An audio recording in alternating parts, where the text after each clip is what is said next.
Hey guys, it's Migadz here and welcome back to CBMPC TV. Today we're going to be taking another look at the Tokyo Marui AA12.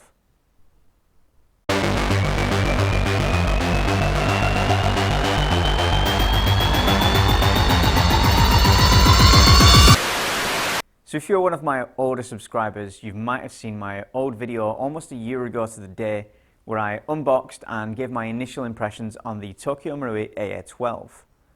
It's been, like I said, a year since then and I've used this gun quite a lot.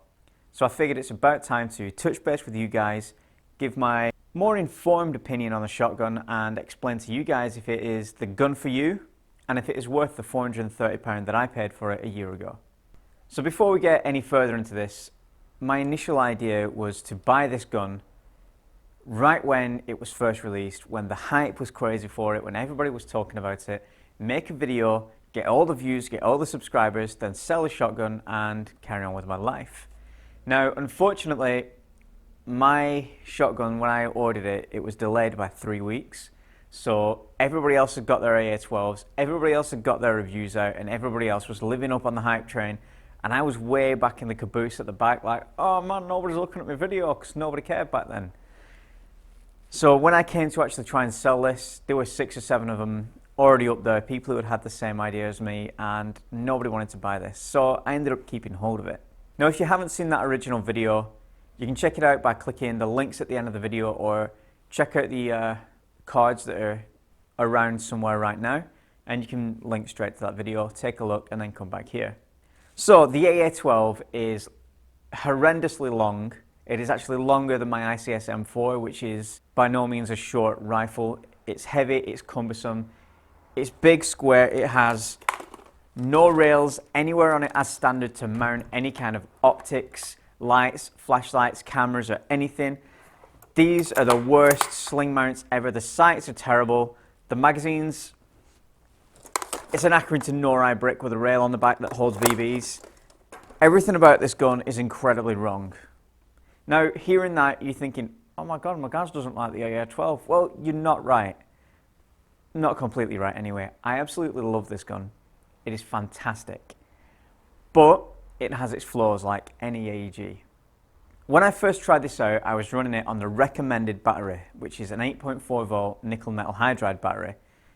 If you're going to buy one of these straight out of the box, just don't get one of those batteries. They are dog shit and they do not do this gun justice.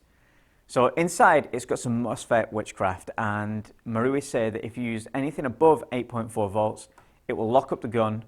Well, it won't lock up the gun. The MOSFET will cut off, and it'll say, nah, mate, we're not having that, and a little red light will flash. And apparently this will void your warranty. So what you want to do is throw away that 8.4 volt and pick yourself up a 7.2 volt LiPo battery. With the 8.4 volt, the trigger response is very sluggish. The rate of fire is very slow and it's just not a great performer. You put in that 7.2 volt LiPo, the trigger response is much higher, the rate of fire is much better, and straight away you've improved the gun tenfold. Again, when I first started playing with this, I hadn't set the hop, I just left it as default. The hop dials on this are an absolute shit show. As you can see just here, it's 3 dials because there are 3 barrels, each with 3 adjustable hop ups. And they say you can change the spread because it comes out in the tri-shot and that standard sort of Predator laser triangle formation. But it doesn't really change the spread when you change it, and it doesn't really do an awful lot for the range of the gun. The first 500 to 800 rounds I put through this were 0.2 gram BBs, and the range and accuracy, I was getting 35 to 40 meters, and I was getting outgunned by basically everything on the field. Even my Spring Benelli M3, which cost me 40 quid, that's like 400 quid less than this thing, was outgunning it. I was absolutely 100% disappointed initially. After those 500 to 800 rounds, the hop started to bed in and I started running it on 0.25s, and I noticed an increase in range. It can now get out to about 45 to 50 meters, which by AEG standards isn't brilliant, but considering it is a shotgun and it's firing 3 rounds at once, it's pretty fucking good. So even with that extra tiny little bit of range, I wouldn't say this is a woodland gun. If you play woodland, buy an M4. This is designed with CQB, door kicking, fattening built-up areas in mind, and it performs fantastically in that kind of environment. I've used it at a good few CQB sites now. SWAT Fortress in Liverpool, God rest it, and Skirmish Airsoft's Stan, which is the old Stanley Tools factory, and Labyrinth in Bury. And all of these sites, very close quarter action, engagements at the longest probably 35 meters, and it performed fantastically. Anywhere else where you're trying to get lots of range, it's not great, but especially in like places like the Fortress where your average engagement distance is 10 to 15 meters, this thing rips people apart, especially those 0.25 gram BBs. It's chronoing around 250 to 270, and that's, I guess, based on Tokyo Marui standards where pretty much everything goes around that FPS. When I've tried to actually chrono this through various chronos, it comes up with either error or my chrono comes up with 850 or something like that, which we all know is bullshit because it's Tokyo Marui shotgun. It's just the chronos shitting bricks and not knowing what to do with 3 rounds at once. So despite it only being 250 to 270, with those 2.5 grams and the distance you're actually firing at people, it hits home hard and people really know they've been hit. Well, I mean, aside from that one guy who thought it was fucking Agent Smith or Neo or some shit from the Matrix, like ducking and diving, and I was shrekking him all day, he was just taking the hits and brushing them off. Got him in the end, but, you know, there's always that one guy. That said, in CQB with this, I have gone up against other shotguns, whether that's Spring Benellis, Spring MH70s, the Tokyo Marui Breacher, and they have certain advantages over this. The Spring ones particularly being they're spring powered, there's no battery to slow down or run out, and the shells. So basically the main disadvantage, which I'm kind of circling around without touching here, is the magazine. I know you can get a drum magazine, I know it holds a metric shit ton of BBs, but it looks dog shit and it rattles because it's a high cap. There's a 90% chance that I will never ever run a drum magazine in this shotgun because I really dislike the way they look. I'm assuming that's going to get a metric fuck ton of hatred in the comments because everybody thinks the AA12 looks Gucci as fuck with that box mag in, but you're wrong. It is not aesthetically pleasing at all and it looks shit. That being said, the magazines in this, they're not the best. I mean, they do have the extended feeder, which is pretty damn good because it feeds every single BB into that chamber, so you can fire everything that's in this magazine. But you only get around 30 shots out of this. Bear in mind it is a tri-shot system and it holds like 90 something rounds. I think it's 93. So you're getting like 31, maybe 30 rounds out of this.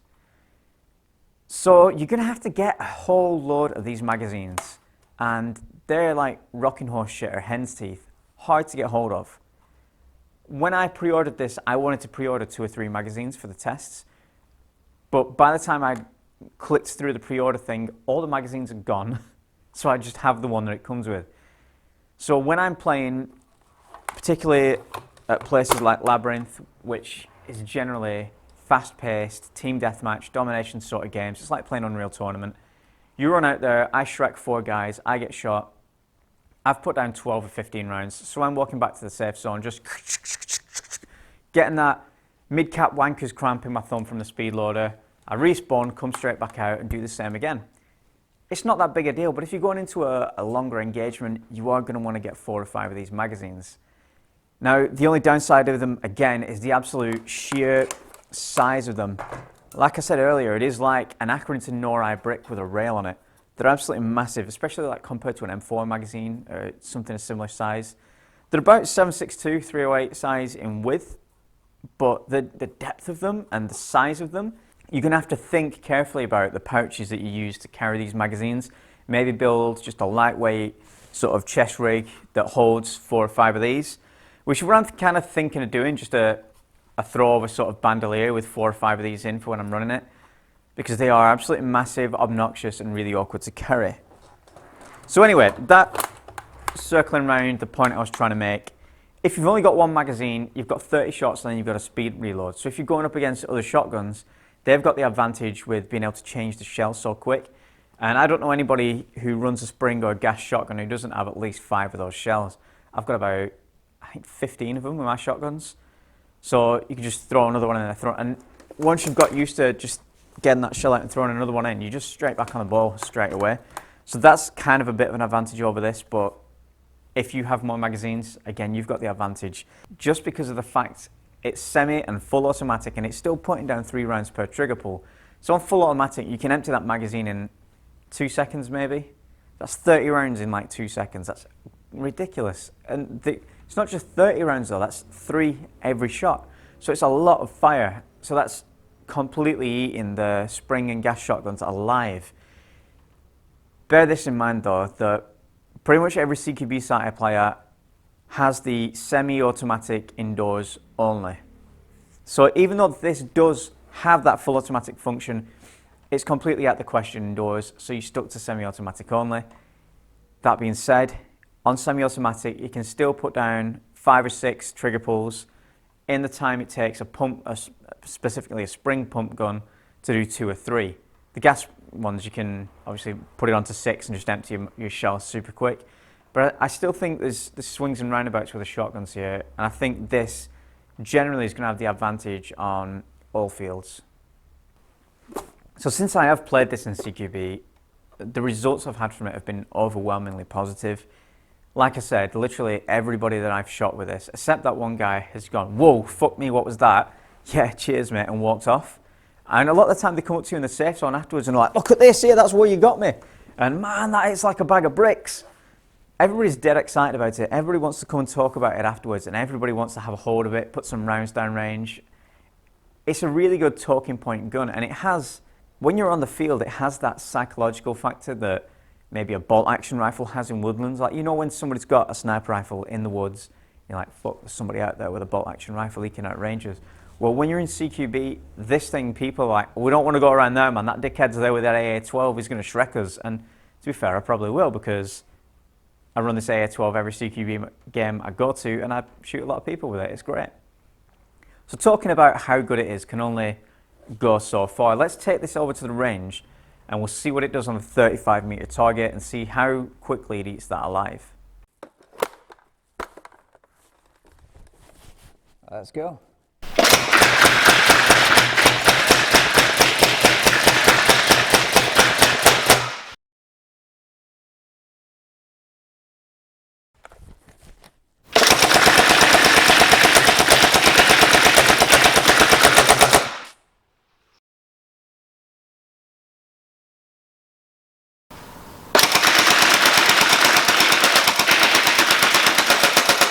So there we have it.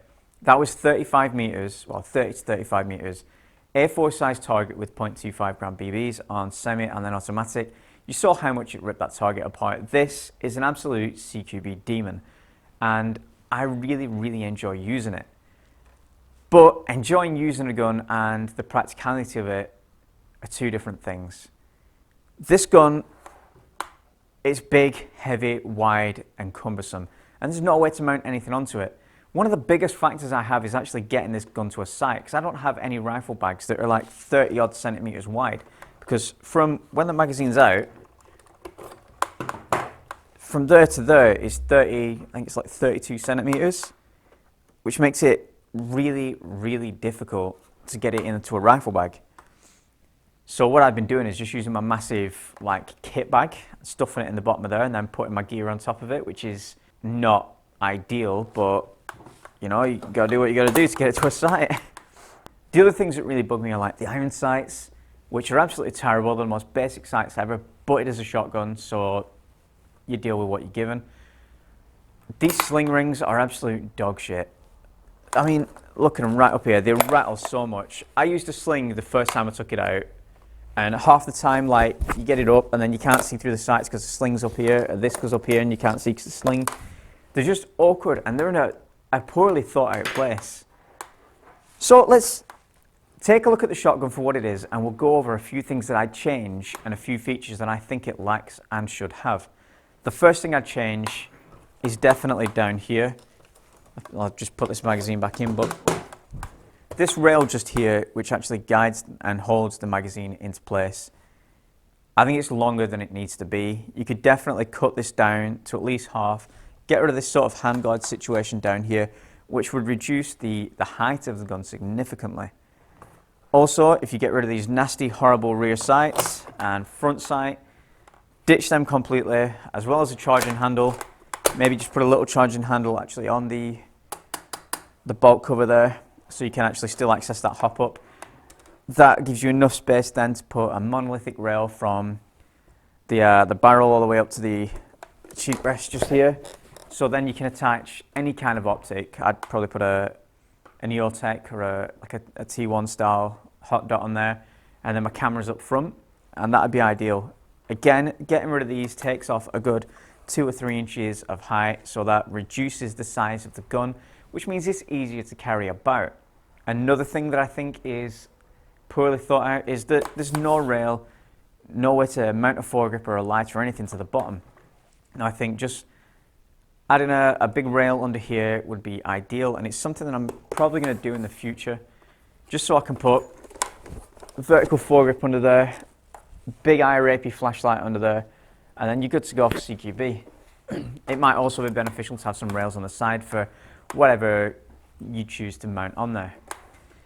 Now obviously this is still a fairly new gun to me. I've only owned it for a year, so I don't feel I've got my money's worth out of it yet to start hacking bits off and bolting things on. So I wanted to own it for a little while before I either cracked it open and modified it or did anything to it. So my sort of workaround for the lack of rails is this here is a 20mm Picatinny rail on a scope ring. So basically you use it if you want to put a camera or a doctor sight or something on top of your rifle scope. You just bolt this on and you can attach a sight to it. Now what I did was just wrap some insulation tape around here just to make this muzzle a little bit fatter, and then stick that on there. And now I use that generally just with the flashlight that I run on my M4. You can see a little bit of Velcro here where the pressure switch goes. But sometimes what I'll do is I'll put this at a 45-degree angle, and I've got a twin 45-degree canted rail. So you put it on here and it gives you like a rail on either side, but at 45 degrees. So if you put this at 45 degrees, it means you get a rail on the bottom and a rail on the side because of the canted rails. So I can put my flashlight on the bottom, then a selfie camera on the side. Ideally, I'd like to have like 3 rails, and I'm sure maybe with some 3D printing I could come up with something to go with that, but for now, this seems to be working, and it's working quite well. The other improvement I would make is definitely the sling mounting points. Like I said, dog shit idea. If there's just a ring just around the muzzle here and a single point here and here for your lefties and righties. So you can either be a single point wanker and just run one of those single point slings, or you could do what I do and run like an S80 sling. And that'd be ideal. That'd make it a super functional, really ideal weapon system.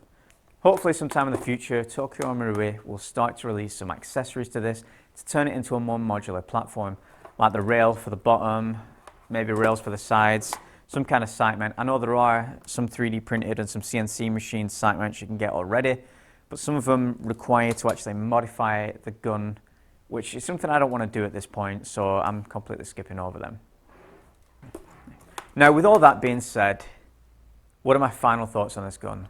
It's big, it's ugly, it's quite heavy, and when you're in CQB, very difficult to get around them corners, but it's really, really good. Is it worth the 430 quid that I paid for it? I mean, I've got my money's worth out of it, I think. The amount of kills that I've got with this in CQB, fantastic. It beats running an AR-15 or a handgun or anything in CQB. It's so much fucking fun to run. Brilliant gun. Would I recommend it? If you're a CQB player, definitely go out and get one. If you play a lot of CQB, or maybe solo it at a CQB site, you do a lot of running around and lots of shooting close quarters, definitely pick one of these up if you can find one. They are so much fun in the CQB environment. But if you're a woodland player or you play at longer ranges, might not be the gun for you. Although I have seen somebody running one in one of Scout the Doggies videos. I'll try and find it, maybe link it in the end cards, where he was running a box mag on it and he was just in the woods, just like, yeah, it's on automatic, I don't care, yeah. Using it as a support gun, which I suppose is kind of what it is. It is kind of like an M249, but for a different purpose. And I think it really fulfills that role quite well. It's a brilliant piece of kit. So yeah, definitely gets the Magaz seal of approval. Initially, I wasn't happy with it. but now I've come to love it for its flaws and the shit-kicking power that it puts down. I'm really happy with it. So I definitely recommend, if you can just get your hands on one just to try for one game, they are so much fun and definitely worth the investment. Now what I'd like to see going forward is other companies taking what Tokyo Marui have created here and adapting it into other weapon systems like the Sega 12 or the Pancor Jackhammer or some other automatic shotguns or semi-automatic shotguns that could really benefit from this kind of technology. I know that Crytek are doing the Origin 12 shotgun, which looks fucking ugly as sin, but I'm excited to see what comes from that because they're saying it's a true airsoft shotgun with true multi-shot, and I think he said 6 rounds, which on an automatic shotgun would be incredible, especially if you're using a similar system to this. That'd be an absolute CQB demon. It's just a shame it looks like a bag of shit. I know that Tokyo Marui are also creating their own proprietary shotgun, which is not based off a real gun. I think it's called the SGR-12, which, from what I guess, just running over the same tri-shot automatic system. So that is something exciting to look forward to. It looks a little better than the Origin 12, but still not great. Maybe they've addressed some of the issues. Maybe they've improved it. Maybe it's like 3 or 6 shots, like the Breacher and like the KSG. Speaking of the KSG, one thing that I'm very excited about is my teammate Standing has the Kel-Tec KSG. You might have seen the review for that. If not, check the end cards. There's definitely going to be a video for that. We're talking about doing a what I'm best shotgun video. So I'm going to be using the AA12. He's going to be using the KSG. One-on-one, probably at Labyrinth and CQB. Just on our own. First to 5 maybe, just to see which gun works best in the CQB environment and which one has more of the advantages. I think he's going to have a bit of an advantage because I've only got 30 rounds. He's got like a plethora of fucking shells that he can change out real quick. But I have the advantage of being able to speed reload this probably in the same length of time that it takes him to fumble that fucking shell out of there, get another shell, get it in there, rack it, and get back on target. So it's going to be a really interesting video. So subscribe to see when that goes live. And if you've enjoyed this video, if you found a little bit of information that is useful or you've just got some shits and giggles out of it, hit that like button and leave some comments down below. If you've got any questions about the AA12 or any thoughts on how you would improve it or what other shotguns you'd like to see benefit from the Marui Tri-Shot AES system, leave them down there. We might make a new top 5 video based on some of those suggestions. So that's pretty much all I've got to say on this big CQB monster. Thanks for watching. Don't forget you can follow us on all of the social medias except Tinder and Grindr. I don't think we're on them. Standing's on them. You might be able to find it. In fact, if you find Standing on Tinder, super like him and then give him some abuse. It'll be fun. If not, you can check us out on Facebook, Instagram, Twitter, Tumblr and Patreon. We're all pretty much at /CBNPC on all of those, or just search CBNPC in Twitter and Instagram. You'll find us no problem. We update pretty much every day with new photographs and plans and ideas on where we're going to play next and random little snippets and stuff. So if you enjoy what you see here, definitely check those out because there's a lot more content going out across all the platforms. And we are still trying to grow a little community between the YouTube channel and all the other social media. So jump on board the CBNPC battle wagon and say hello. One final request, if you have enjoyed this video, please share it on your favorite social media, whether that's Twitter, Instagram, whatever. Just put it up on there, put it on Facebook, that'll be better. It's probably more people seeing it there. So we can build a community, we can get more subscribers in here, more people coming back to check these videos out, and we can get a bit of a back and forth going in the comments and that. At the end of the day, we want to build a community based around the sport we love, and we need your help to do that. So share and spread the love. Anyway, I'm Magaz, this is CBNPC TV, this is a fucking AA12. Thanks for watching, and remember kids, the air may be soft, but our balls are hard. Cheesy AA12 moments, yeah. Just give you an extra 20 seconds so you can look at the cards. Oh yeah. fucking AA12 sledgehammer. I'm done.